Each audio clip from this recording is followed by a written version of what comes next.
Hello guys! Welcome to my vlog!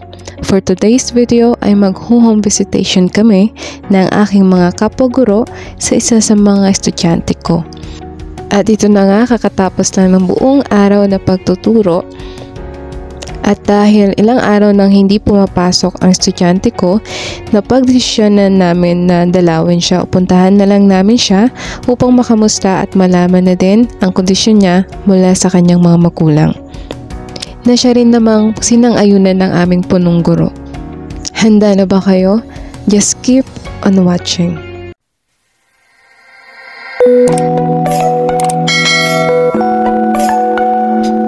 Kung mapapansin ninyo, magubat, mabato at matubig ang dadaanan namin. Para sa akin, challenge ito dahil first time ko itong gagawin. Hindi ko ramdam ang pagod at uhaw dahil mas nangingibabaw ang excitement, hindi lamang dahil sa bagong karanasan para sa akin to, kundi dahil sa mahalaga at palapit sa puso ko ang mga mag-aaral. At bilang kanilang pangalawang magulang, mahalaga para sa akin, sa amin na malaman ang kalagayan nila upang makapagbigay ng mas malawak na pamamaraan sa aming pagtuturo at upang mapaunlad pa ang kanilang kahusayan sa pag-aaral.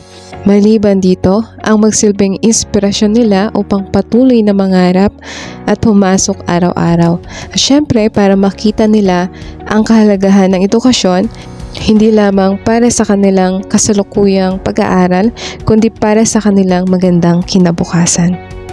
Bilang guro, hindi lamang ang pagbibigay ng kaalaman sa iba't ibang asignatura o mabigyan ng dekalidad na edukasyon ang aming layunin, pero higit sa lahat ay ang masiguro na may pagpapatuloy nila ang kanilang pag-aaral sa pamamagitan ng pagkakaroon ng positibong pakikipag-ugnayan namin sa mga magulang nila at sa mga minamahal naming mag-aaral. Dahil sa aming tinatahak na daan, lalong naging mahigpit ang kapit ng propesyong ito sa buhay ko, lalo nang makita ko ang kalagayan at dahilan sa kabila ng kanilang madalas na pagliban. At kung ano-ano man yun, ang bagay na ito ang aming naging solusyon.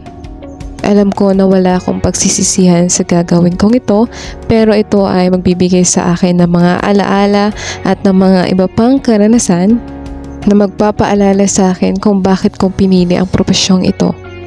At syempre, ang sasagot sa aking mga katanungang hindi nasakop ng aking kaalaman.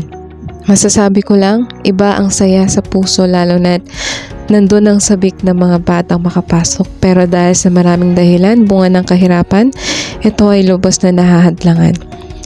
Isaludo ako sa mga magulang, lalo na sa mga batang may pagmamahal sa magulang at sa kanilang edukasyon. Sa tulong at gabay ng aking kapwa-guro na si Ma'am Chona, tuluyan ng madudugtungan ng aming distansya.